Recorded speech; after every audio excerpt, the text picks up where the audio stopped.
मुझे मुझसे पूछा जा रहा है कि 500 साल पहले तुम्हारी मस्जिद थी नहीं थी, ख्वाजा अजमेरी की दरगाह कह रहे नहीं है। अरे सर, अगर मैं इस पार्लियामेंट में खोद दूं, इसमें गड़ा कर दूं, तो खाने जहां का हिस्सा मिलेगा तो मेरी हो जाएगी ये? आप बताइए। अब आप देखिए ये प्रोपेगेट क्या हो रहा है।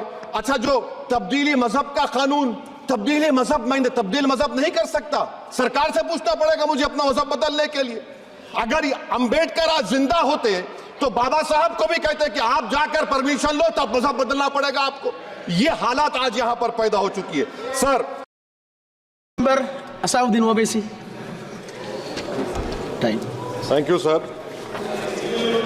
Sir, I start by quoting Baba Saheb Ambedkar, what he wrote in Memorandum of Rights of States and Minorities, dated March 24, 1947, when he submitted to the Subcommittee on Fundamental Rights set up by the Constituent Assembly, the Advisory Committee on Fundamental Rights and Minorities. I quote, sir, "Unfortunately for the minorities in India, Indian nationalism has developed a new doctrine which may be called the divine right of the majority to rule the minorities according to the wishes of the majority. Any claim for the sharing of power by the minority is called communalism, while the monopoly of the whole power by the majority is nationalism. Guided by such political philosophy, the majority is not prepared to allow the minorities to share the political power, nor is it willing to respect any convention made in that behalf, as is evident from the repudiation of the obligation to include representation of the minority in the cabinet, contained in the instrument of instruction issued to the governors in Government of India Act 1935. Baba Sahib says under these circumstances, there is no way left but to have the rights of scheduled castes embodied in the Constitution. This is true now also. I will prove it, sir. In what Baba Sahib said 75 years ago was absolutely right. No one wants the minorities to share power. I'll give you an example, sir. In this August House 75 years ago, when Maulana Azad stood up and said that what safeguards the Muslims have before the partition, those safeguards should be given to the Muslims.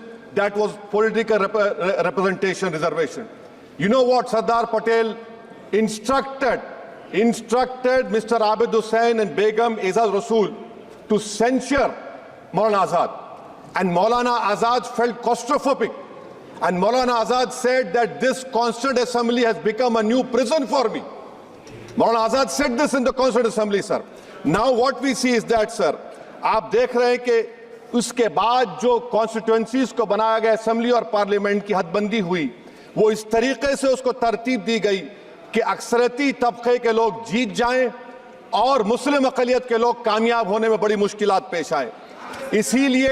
इसीलिए 2007 में Sachar committee ने कहा था, सिफारिशात में कहा कि अब जब हदबंदी होगी तो माकूल तरीके से बनाया जाए ताकि मुसलमान पार्लियामेंट और असेंबली के इलेक्शन जीत सके। मुझे नहीं मालूम कि अब नए सेंसस के बाद जब हदबंदी होगी तो उसकी सिफारिशात को रखा जाएगा या फिर मार्जिनलाइजेशन जो मुसलमानों का हो रहा है 75 साल से वो चलता रहेगा। सर, जब पार्लियामानी जमहूरियत की कामयाबी किस बुनियाद पर होती है? पार्लियामानी जमहूरियत की कामयाबी का पैमाना मैं आपको बताता हूं। Article 25, article 26, article 29, article 30, article 14, article 21, ये 4 बुनियादी राइट्स है आइन में, जिसको हम सामने रखकर मैं आपको बताऊंगा कि क्या वाकई में उन कमजोर तबकात से इंसाफ हुआ। मिसाल के तौर पर आर्टिकल 15 और 16, सर, 1950 का प्रेसिडेंशियल ऑर्डर निकला, तारीखी नाइंसाफी के खात्मे के लिए रिजर्वेशन दिया गया, तारीखी नाइंसाफी के लिए हजारों साल के जुल्म की बिना पर, मगर उनको नहीं मिला जिनका मजहब इस्लाम और मुसलमान था, जो भी उनसे भी नाइंसाफी जुल्म हुआ। दूसरी बात सर, दूसरी बात, दफा 25 में प्रोफेस कहा गया, आर्टिकल 25 टॉक्स प्रोफेस। सर, आज मेरी बेटियों को गवर्नमेंट के एजुकेशन इदारों में हिजाब पहनने से रोका जा रहा है, तो ये आर्टिकल 25 का प्रोफेस कहां तक कामयाब हुआ, ये अक्लमंद लोगों पर छोड़ता हूं। प्रैक्टिस सर, आर्टिकल 25 में अमल करना। कई रियासतों ने ऐसा कानून बना दिया कि आप ये नहीं खा सकते, आप वो नहीं खा सकते, कैटल स्लॉटर एक्ट का एक्ट बना दिया। आप बताइए कि हरियाणा, राजस्थान में पुलिस की अख्तियारात गौरक्षक को दे दिए और उन अख्तियारात का बेजा इस्तेमाल मॉब लिंचिंग में हुआ। किसका हुआ? एक लड़का था साबिर मलिक बंगाल का मार के पीट कर मार दिएगा। क्यों? क्योंकि उसने बीफ खाया, बाद में मालूम हुआ नहीं खाया। जुनैद और नसीर को गाटमीका के थे, उनको जिंदा जला दिया गया। सर फिर प्रोपगेट, आप ये आर्टिकल 25 का थर्ड सेक्शन प्रोपगेट, आज आप देख रहे हैं कि मुझसे पूछा जा रहा है कि 500 साल पहले तुम्हारी मस्जिद थी नहीं थी, ख्वाजा अजमेरी की दरगाह कह रहे नहीं है। अरे सर, अगर मैं इस पार्लियामेंट में खोद दूं, इसमें गड़ा कर दूं, तो खाने जहां का हिस्सा मिलेगा तो मेरी हो जाएगी ये। आप बताइए। अब आप देखिए ये प्रोपगेट क्या हो रहा है।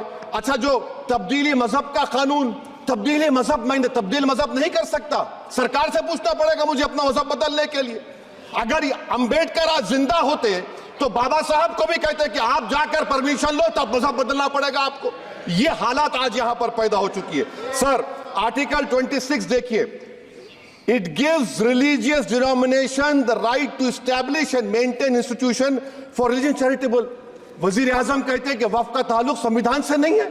अरे कौन पढ़ा रहा है वजीर आजम को? आर्टिकल 26 पढ़ा लीजिए। आर्टिकल 26 की बात कही गई। मकसद क्या है कि वक्फ की जायदादों को अक्सरियती तबके के लिए छीन कर दे दिया जाए। आप अपनी ताकत की बुनियाद पर छीनना चाह रहे हैं। सर दफा 29 पे आ जाइए, आर्टिकल 29।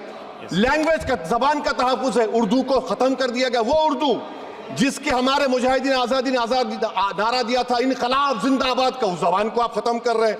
कल्चर, आप कल्चर की बात इनसे पूछ लीजिए, वो बोलेंगे नहीं, हमारा जो कल्चरल नेशनलिज्म है वो कल्चरल नेशनलिज्म नहीं है बीजेपी का, वो कल्चरल नेशनलिज्म आला जात का, हिंदुत्व का नेशनलिज्म है, जो भारत के इंडियन नेशनलिज्म से बिल्कुल मुख्तलिफ है। सर अब आप आ जाइए, सर आर्टिकल 30 पे आ जाइए। सर आर्टिकल 30 पे आ जाइए। सर आर्टिकल 30 में माइनॉरिटीज को राइट दिया गया। This house has passed a law in 1981 to give AMU. This government went to the Supreme Court and said no, we'll oppose minority status. This house voice was suppressed in the Supreme Court, sir.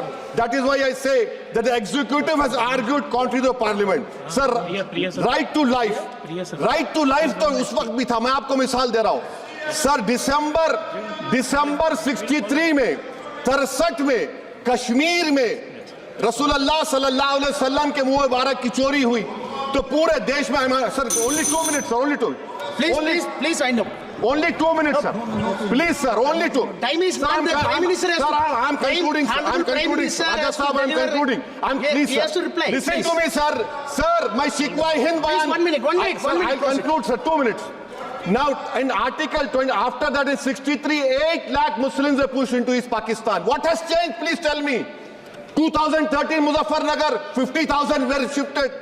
Sir, riots to unrights happened. Nelli massacre.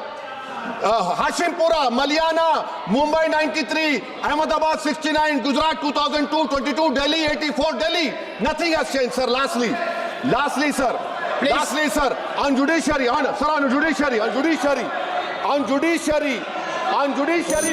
concluding. On judiciary, sir. CAA is not being heard.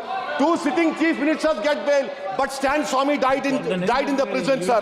That is why I say the institution functioning of Obviously, please conclude. And lastly, sir, just now Ravi Shankar Prasad quoted a book. In that book, there's a Tipu Sultan also. Okay. That is, sir, I'm concluding by reciting a sher. On this I conclude, sir. Nisar में तेरी गलियों के वतन के जहां चली है रस्म के कोई ना सर उठा के चले, जो कोई चाहने वाला तवाफ को निकले, नजर उठा के चले। सर हम जिस्म और जान बचा के चले, बहुत है जुल्म दस्ते बहाना के लिए। सर हम जो चंद अहले जुनू तेरे नाम ले वाले इख्तिदार की कुर्सियों पर बैठने वाले जो लोग थे और है वो इंटेलेक्चुअली डिसऑनेस्ट है। संविधान सच्चा है। जय भीम, आइन जिंदाबाद। Professor, please.